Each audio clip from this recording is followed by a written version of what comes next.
बच्चों जैसे कि आपको पता है अगले महीने आरपीएफ के एग्जाम शुरू हो रहे हैं तथा रेलवे ग्रुप डी का पेपर आपके लिए वैकेंसी आई हुई है, जल्दी ही होगा।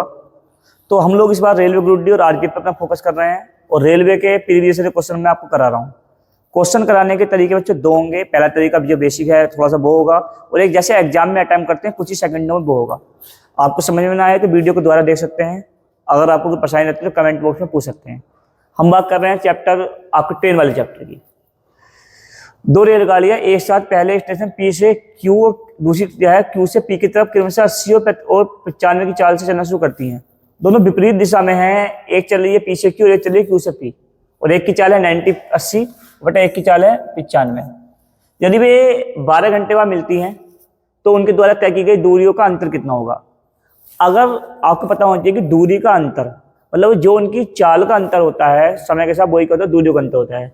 जैसे एक की चाल 95 है, एक की चाल है -80, तो बच्चों 1 घंटे में 15 किलोमीटर का अंतर तय करेंगी। तो इन्हें कितने घंटे मिल रही है? 12 घंटे में। तो कर लीजिए आप इंटू 12, 15 12 की गुणा कितनी आएगी बच्चों? 180। आपका ऑप्शन हो गया सी। तो आप ध्यान रखिए जब भी आपसे अंतर पूछा जाएगा और समय आपको दिया गया हो तो जो चाल का अंतर होता है वही क्या होता है? दूरी होती है 1 घंटे के अंदर। अगर ये पूछते हैं कि कुल कितनी दूरी तय करेगी तो विपरीत दिशा में चालें जुड़ जाती हैं। आप इनको चाल को जोड़ लेते हो, समय से क्या कर लेते हैं? गुणा कर लेते हैं। ठीक है, अगले क्वेश्चन पे बढ़ते हैं। तो ठीक है, दो तरफ की यात्रा के दौरान गौरव की औसत चाल कितनी थी? 15 किलोमीटर प्रति घंटा थी। यदि वो जाते समय 20 की चाल लगता है तो लौटते समय की चाल क्या होगी? बच्चों इसके दो तरीके हमारे पास हैं बड़े अच्छे। ठीक है, अब पहले आपको बेसिक बता देता हूँ आपको मैं। हमें पता होना चाहिए कि जो औसत चाल का फॉर्मूला होता है वो होता है 2xy बटे x प्लस y। तो 2xy मतलब हमें इस को दे रखा है 2 गुणा 15 गुणा y प्लस बटे में आ गया, आप लिख दीजिए 15 प्लस y बराबर आपको दे रखा है इन्होंने बच्चों, सॉरी इन्होंने देखा है यदि 20 में। ठीक है, उसने औसत चाल बच्चे ने 15 दी है इसकी। जरा इसको 1 मिनट क्लीन कर लेते हैं। इन्हें औसत चाल इसकी 15 रखी है। ठीक है, तो 2 गुणा 20, एक सबसे इन्हें 20 दिया है, ये रहा, गुणा y बटे आ गया बच्चों 20 प्लस y, क्योंकि एक तो दे रखी है बराबर है इसका 15।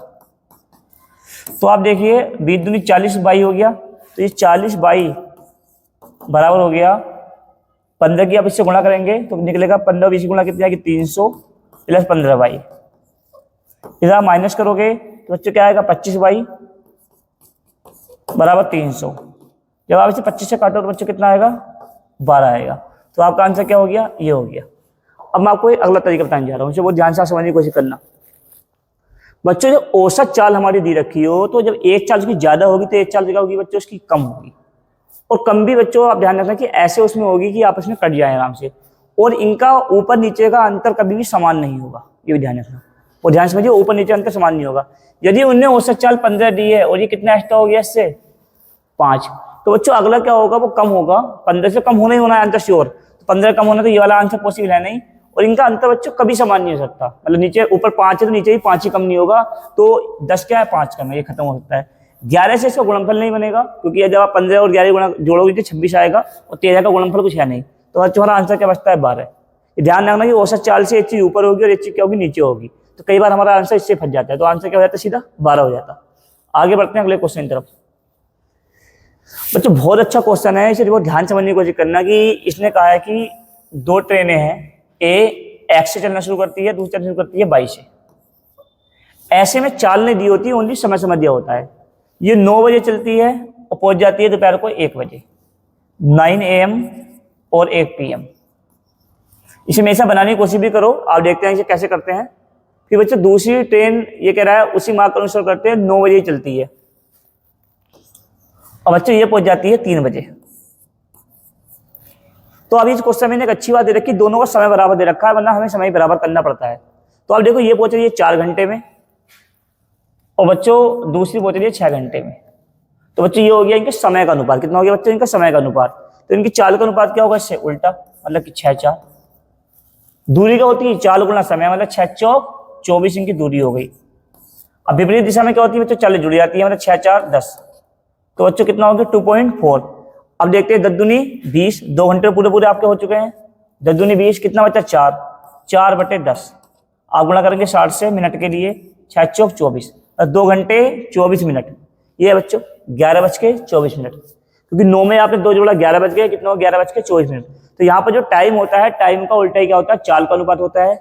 एक बहुत बड़ी गलती जो बच्चे करते हैं क्वेश्चन करते समय, आप कभी भी इसके समय को काटकर छोटा मत करना, यदि इनकी किसी के पे, वरना इनके आंसर क्या हो जाएगा, आपका गलत हो जाएगा। ठीक है, आगे बढ़ते हैं अगले क्वेश्चन की तरफ। रीना अपने जन्म की पार्टी में 20 मिनट देरी से पहुंचती है यदि वह घर से 3 की चाल से निकलती है। ठीक है, फिर वह निकलती है 4 की चाल से, तो क्या कहती है 30 मिनट पहले पहुंच जाती है। तो बच्चों ये चाल का अनुपात हो गया, बच्चों समय का अनुपात हो गया बच्चों 4:3, उल्टा हो गया इसका। अब इन क्वेश्चन में या तो आप समझ लीजिए कि 20 मिनट देरी से पहुंचती है, फिर पहुंचती है 30 मिनट जल्दी, मतलब पहले इन्हें 20 मिनट कवर किया होगा, बाद में कवर किया होगा 30 मिनट, मतलब पूरा 50 मिनट इन्हें कवर किया है अपनी चाल बढ़ने के कारण। या फिर एक आसान तरीका याद कर लीजिए कि जल्दी और देर में आप समय को जोड़ लीजिए, देर देर में घटेगा और जल्दी जल्दी में घटेगा। फिर कह रहा हूँ जल्दी और देर में जोड़ लीजिए, जल्दी जल्दी में घटेगा और देर देर में क्या होगा, घटेगा। जल्दी देर में जोड़ने समय कितना आ गया बच्चे 50, तो 50 मिनट का अंतर आ रहा है, यहाँ बच्चे कितना अंतर आ रहा है 1 का। अब आप चाहो तो इससे गुणा कर लो, इससे आपका आंसर क्या आएगा, जो सेम आएगा। अगर मैं 4 से गुणा करता हूँ तो कितना समय हो गया बेटा 200 मिनट, और चाल कितनी है यहाँ पर 3 है, और 60 से भाग करेंगे घंटा बनाने के लिए, 3 दूनी 6, 2 दूनी 4, 5 दूनी 10, तो बच्चे कितनी दूरी आ गई आपकी 10 किलोमीटर दूरी आ गई। तो ध्यान रखिए यहाँ पर चाल का उल्टा हमेशा क्या होता है समय, ये क्वेश्चन बहुत आते हैं जल्दी देर से पूछने वाले, आपको यही तरीका अपनाना है। आगे बढ़ते हैं अगले क्वेश्चन की तरफ। ये कह रहा है बच्चों 2 रेलगाड़ियां एक ही समय में क्रमशः स्टेशन ए से बी की तरफ 60 और 40 चाल से चलना शुरू करती हैं, वह विपरीत दिशा में है एक दूसरे की ओर। जिस समय वे एक दूसरे से मिलती हैं उसमें तेज चलने वाली रेलगाड़ी धीमे चलने वाली गाड़ी से 60 किलोमीटर अधिक चलती है, तो दोनों स्टेशन के बीच की दूरी बताइए। तो बहुत अच्छा क्वेश्चन है, ध्यान सुनिए। 60 किलोमीटर अधिक दूरी तय चलती है, तो जब भी कोई ट्रेन एक्स्ट्रा दूरी तय चलती है तो हमेशा तय करती है अपनी एक्स्ट्रा चाल से, और इनकी चाल का अंतर कितना है 60 और 40, में चाल का अंतर कितना हो गया 20। तो जैसे ही मैं दूरी को चाल से भाग करूँ क्या निकल के आएगा आपका समय, समय कितना आ रहा है 3 घंटे। समय को आप क्या होगा विपरीत दिशा में है तो क्या करोगे, इनकी चाल से क्या कर लोगे, गुणा कर लोगे, चाल को जोड़ दोगे, तो विपरीत दिशा में चालें हमेशा जुड़ जाती है। 60 और 40 बच्चों कितना हो गया 100, 2 तिया 6, तो कितना आ गया बच्चों 300। आपकी वीडियो अच्छी लग रही हो तो मैं दोस्तों को शेयर करते रहिए। हम रेलवे की सीरीज शुरू कर रहे हैं, रेलवे की सारी वीडियो आपको जल्दी मैथ की मिलती रहेंगी, ठीक है, और आसान सोल्यूशन के साथ। तो 300 किलोमीटर क्या हो गई आपकी दूरी हो गई। अगले क्वेश्चन पे बढ़ते हैं। रेलगाड़ी पी और क्यू समांतर पटरियों पर एक ही दिशा में चलती हैं, एक ही दिशा में चलने मतलब कि चालें आपस में घट जाएंगी। ट्रेन पी, बच्चे बहुत अच्छा क्वेश्चन है, ध्यान से देखना। ट्रेन पी क्यू को 60 सेकंड में पूरी तरह पार कर लेती है। तो जब 2 ट्रेनें एक दूसरे को पार करती हैं तो दोनों की लंबाइयां पार करती हैं। 60 सेकंड में क्या करा इन्होंने, दोनों की लंबाइयां पार करी हैं। अब बच्चों आगे, बच्चों 60 है तो ट्रेन पी क्यू को 60 सेकंड में पार करती है, मतलब कि दोनों की लंबाइयां पार हो होंगी। फिर आगे कह रहा है कि और ट्रेन पी मौजूद यात्रियों को क्यू को 40 सेकंड में पार करती है। ट्रेन पी में मौजूद एक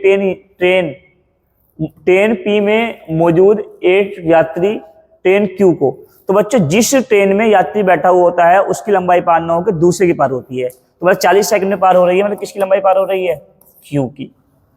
बच्चों यदि रेलगाड़ी की चाल का अनुपात कितना हो, इतना हो, तो लंबाई का अनुपात बताइए। तो आपको एक आसान तरीका बता रहा हूँ, जब ऐसे क्वेश्चन हो जहां पर दोनों ही मैटर में 40 समान हो, क्योंकि जब वो एक दूसरे को पार कर रही है जब भी उनकी चाल समान है, और जब वो यात्री पार कर रहा है जब भी उनकी चाल समान है, तो ऐसे मौके पर बच्चों हम चाल का यूज नहीं करते हैं। जो समय का अनुपात होता है वही आपकी दूरी का अनुपात होता है। अब देखते हैं, काट देते हैं इसे। कितना आगे 20 × 60, 20 दूनी 40। ये भी आंसर नहीं होगा बच्चों। 3 वो है जो दोनों एक दूसरे को पार कर रही है, मतलब दोनों की चालों का, दोनों की लंबाई क्या है, योग है। पी और क्यू की लंबाई का क्या है, योग है। ये पी प्लस क्यू है बच्चों, और ये बच्चों क्या है, क्यू है। तो बच्चों से पी निकालूं, क्या करेंगे, 3 में 2 घटाओ, कितना बच्चा बच्चों 1:2। ये क्या हो गया आपका आंसर। तो ऐसे क्वेश्चन को आप माइंड में अगर करते हैं, तो जैसे आपको समझा रहा हूं मैं, तो आप इसको मुश्किल से 10 सेकंड से पहले कर लेते। आपको पता है कि यहाँ पर 60 और 40 है, 20 × 60, 20 × 40, 3 2 आ गया, घटाए कितना बचा बच्चे 1 2। तो कितना अनुपात आ गया बच्चों, 1 2 अनुपात आ गया। समझ में नहीं आया तो वीडियो पॉज करके दोबारा देख लेना, ठीक है। आगे बढ़ते हैं अगले क्वेश्चन की तरफ। समान लंबाई की 2 ट्रेनें समान दिशा में समांतर पटरियों पर 56 और 46 मीटर पर सेकंड चाल से चलती हैं। तेज गति वाली ट्रेन धीमी गति वाली ट्रेन को 26 सेकंड में पार कर लेती है। फिर ट्रेन की लंबाई बताइए। बच्चों कोई भी ट्रेन किसी को ही पार करे या दोनों ट्रेनें दूसरे को पार करती हैं तो दोनों की लंबाइयाँ ही जुड़ती हैं। इससे हो रहा है कि दोनों की लंबाइयाँ क्या है, समान है। अब आप ये कह रहे हैं कि बच्चों समांतर एक ही दिशा में चल रही है तो एक दिशा में क्या होता है, चालें घट जाती हैं। तो आप 56 में से 46 घटा लीजिए सीधा। 56 माइनस 46 बच्चों चाल कितनी बन गई, 10। बच्चों कितने टाइम में पार करा है, 26 सेकंड में गुणा 26। तो चाल गुणा समय क्या हो गई, दूरी। तो दोनों की लंबाई ये समान है बच्चों। एक की निकालो, किससे भाग कर लोगे, 2 से। 2 से काटा बच्चों 26 को कितना है, 13 है। तो बच्चों एक की लंबाई कितनी आ गई, 130। डी क्या हो गया आपका आंसर हो गया। आगे बढ़ते हैं बच्चों अगले क्वेश्चन की तरफ। बच्चों देखिए 90 मीटर लंबे प्लेटफॉर्म को 60 सेकंड में 54 की चाल से पार करती है। तो ट्रेनें बिजली के खंभे को कितने टाइम में पार करेगी। बिजली के खंभे को पार करने का मतलब है उसकी अपनी लंबाई। तो बच्चों ये जरूरी नहीं कि हम पूरा क्वेश्चन सोल्व करें, हम पे कितने तरीके बच्चे हैं। जैसे मैं करता हूँ 54 है बच्चों, ठीक कितना है, 54 है बच्चों। तो ठीक है, अगर मैं 54 को गुणा करूँ 5/18 से तो बच्चों चाल आ गई। और बच्चों और उसका समय कितना है, 60। 18 या 54, 3 पंजे 15, 15 छक्का 90। तो 900 आ गया बेटा कुल। माइनस करोगे 90, बच्चों ये कितना आएगा, 810। ये ट्रेन की लंबाई आ जाएगी। तो ट्रेन की लंबाई को चाल से भाग करोगे, क्या निकल के आएगा, समय निकल के आ जाएगा। मगर आपको एग्जाम में ऐसे नहीं करना है, इतना लंबा क्वेश्चन नहीं करना। मैं एग्जाम में कैसे करना आपको वो बता रहा हूँ। आप सीधा ये निकाल लीजिए कि 90 मीटर दूरी कितने टाइम में पार होगी। 90/54 इंटू बेटा किससे करोगे, 5/18 से। इसे मीटर पर सेकंड में बदलने के लिए 18 तिया 54, 5 तिया 15 और 15 छक्का 90। मतलब 90 मीटर दूरी को पार करने में से 6 सेकंड खर्च हो रहे हैं। और कुल दूरी पार करने में कितने सेकंड होते हैं बच्चों, 60। तो 60 में से बच्चों 6 घटा लीजिए, आपके बच्चों कितने बचेंगे, 54 बचेंगे। कितने बचेंगे, 54। आपको इतना क्वेश्चन करना है, इस वाले पार्ट को छोड़ देना है। 810 वाले उससे नहीं करना है। आप ऐसे भी कर सकते हो कि इसके बटे में 90 करके और इंटू वही आपके 5/18 करके। तो ऐसे करना है। यदि हमें जो दूरी दे रखी है एक साथ वाली, दूरी को निकाल, उसका दूरी का समय निकाल लो, उसमें से क्या कर लो, माइनस कर लो। 90/54, ठीक है। आपने क्या करा बच्चों, 5 क्या करा हमने, 5/18। हम किलोमीटर को मीटर पर सेकंड के लिए 6 सेकंड आए, 6 सेकंड 90 के हो गए और 60 क्या है, दोनों का योग। तो 60 में 6 घटाए बच्चों कितना बचा, 54 बचा। आगे बढ़ते हैं अगले क्वेश्चन की तरफ। एक कार 36 मील घंटे की चाल से दूरी तय करने में कितने घंटे लेती है, इतने घंटे लेती है। इतने घंटे तो ये पूछे, कुल दूरी मील में पूछ रहा है। आसान क्वेश्चन है। 36 की चाल है और कितने घंटे ले रही है, 4 दूनी 8 और 9/4। 4 नम 36 और 9 नम 81 दूरी हो गई। आगे कह रहा है कि यदि 56 की चाल से चले तो पार करने में लेगी ये 4 का 4 और 3 7, 7/4। 4 से काटा बच्चों 14 और 14 7 बच्चे हो गए 84। तो कुल दूरी हो गई। अब इसको जोड़ लीजिए, 4 और 5, 8 और 16 कितना है बच्चों, 165। क्या आपने गलती करी है, 64 98 होते हैं बच्चों। एक सेकेंड हमने गलती करी है, 98। कैलकुलेशन का विशेष ध्यान रखना है, ये गलती होती रहती है। 8 और 9 और 8 9 17 कितना हो गया बच्चों, 179। ठीक है, आगे बढ़ते हैं बच्चों अगले क्वेश्चन की तरफ। 63 किलोमीटर की चाल से चल रही एक रेलगाड़ी ए विपरीत दिशा में 45 किलोमीटर चाल से आ रही बी रेलगाड़ी को पूरी तरह पार करने में 21 सेकंड का समय लेती है। मतलब विपरीत दिशा में है दोनों, पहली बात तो क्लियर हो गई है। तो रेलगाड़ी बी की लंबाई ए की लंबाई की इतने गुना है। तो इनकी लंबाई का अनुपात बच्चों कितना है, ए और बी, ए का अनुपात 2.5। ठीक है, रेलगाड़ी बी एक पुल को पूरी तरह पार करने में 76 सेकंड का समय लेती है। तो बताइए आप पुल की लंबाई कितनी होगी। ठीक है बच्चों, इसको करने के बहुत सारे तरीके हैं। मैं आपको एक आसान तरीका इसको बता रहा हूँ कि ये कि पुल की लंबाई इसे ज्ञात करनी है। सिर्फ मुझे किसकी लंबाई ज्ञात करनी है बच्चों, पुल को। अब देखते हैं बच्चों ध्यान से ये चीज। अब ये कह रहा है कि पहले तो जब विपरीत दिशा में तो बच्चों इनकी चालें क्या हो जाएंगी, जुड़ जाएंगी। तो 63 और 45 आप जोड़ लीजिए। 63 45 बच्चों आपको जोड़ के आ गए 108। करिए 5/18 मीटर पर सेकंड के लिए बच्चों। ठीक है, अब आगे बच्चों क्या करोगे, 21 से गुणा करोगे 21 से, जिससे बच्चों क्या आ जाएगी, दोनों की आपकी लंबाइयों का योग आ जाएगा। कितना करोगे बच्चों, गुणा 21 से। ठीक है, 21 से गुणा हो गई। अब क्या आ गया बच्चों, दोनों की लंबाइयों का क्या आ गया बच्चों, योग आ गया। अब हमें निकालनी है बी की लंबाई, क्योंकि उन्होंने इसका निकाला है। तो 1 और 2.5 बच्चों कितना हो गया, 3.5। बच्चों बी की लंबाई कितनी है, 2.5 कर लीजिए। यहाँ जाके बी की लंबाई निकल जाएगी। जरूरत नहीं है, बेसिक से कर रहे हैं। 5 5 25, 5 7 35, 18 छक्का 108 7 तिया 21, 6 पंजे 30, 3 90 और 9 पंजे 45। मतलब बच्चों 450 मीटर की आ गई हमारी बी की लंबाई आ गई, ट्रेन बी की लंबाई आ गई। अब बच्चों हमें निकालना पड़ेगा यहाँ से, क्योंकि अब हमने इनने बी के बारे में पूछा है तो हमें बी की चाल यूज करनी पड़ेगी। बी की चाल बच्चों कितनी है? 45 है। 45 है बच्चों बी की चाल। क्या करोगे बच्चों? 5/18। समय कितना है बच्चों? 76 सेकेंड। यहाँ से आ जाएगी बच्चों पुल की और बी की दोनों की लंबाइयों का योग। तो 9 दूनी 18, 9 पंजे 45, 2 से काटिए बच्चों, 2 तिया 6, 2 अट्ठे 16, 5 पंजे 25, 5 से 25 अट्ठे 200, 25 तिया 75 और 20 95, मतलब 950 बच्चों ये आ गया दोनों की लंबाइयों का योग। तो बच्चों 950 में से 450 घटा लीजिए आप अपना, कितना बच गया बच्चों? घटा लीजिए, कितना बच गया आपको? कहाँ ऑप्शन? 500। क्या आ गया बच्चों आपका आंसर? 500 आ गया। एक तरीका तो बच्चों आपका करने का हो गया ये बेसिक तरीका, जो कि वो नॉर्मल तरीका है। बाकी बच्चों आप ये डायरेक्ट आप एक काम कर सकते हैं कि सीधा आप यहाँ लंबाई जो आपको 2.5 दूरी है इसका आप समय निकाल कर सकते हो। तो इससे भी क्या हो जाएगा? सीधा क्वेश्चन हो जाएगा कि आप समय को बाहर घटा दीजिए। इतना काम भी आपका आसानी से हो सकता है। ठीक है बच्चों, आगे बढ़ते हैं अगले क्वेश्चन की तरफ। 2 रेलगाड़ियां एम और एन एक खंबे को 30 सेकंड और बच्चों 1 मिनट 45 सेकंड में पार करती है। 1 मिनट 45 सेकंड मतलब हो गया बच्चों 1 मिनट में 60 सेकंड, 105 सेकंड में पार करती है। ठीक है, रेलगाड़ी एम की लंबाई रेलगाड़ी एन की लंबाई की आधी है, तो एम और एन की चालों का अनुपात क्या होगा? तो बच्चों क्वेश्चन को ध्यान सुनिए, क्योंकि रेलगाड़ी एम की लंबाई रेलगाड़ी एन की लंबाई की आधी है। यदि ये लंबाई पूरी होती तो 30 सेकंड की जगह कितने सेकंड लगते बच्चों? 60 सेकंड। अब दोनों की लंबाई क्या हो गई? बराबर हो गई। तो समय को काट लेते हैं, 15 चौका 60, 15 सत्ते 105। ये बच्चों समय का अनुपात हो गया। और चाल का अनुपात बच्चों क्या होता है? हमें समय से उल्टा 7:4। ठीक है बच्चों, हमेशा चाल का अनुपात समय के अनुपात से उल्टा होता है यदि दूरियां बराबर हैं तो। ध्यान रखिए कॉन्सेप्ट को, दूरी बराबर है तो। आगे बढ़ते हैं अगले क्वेश्चन की तरफ।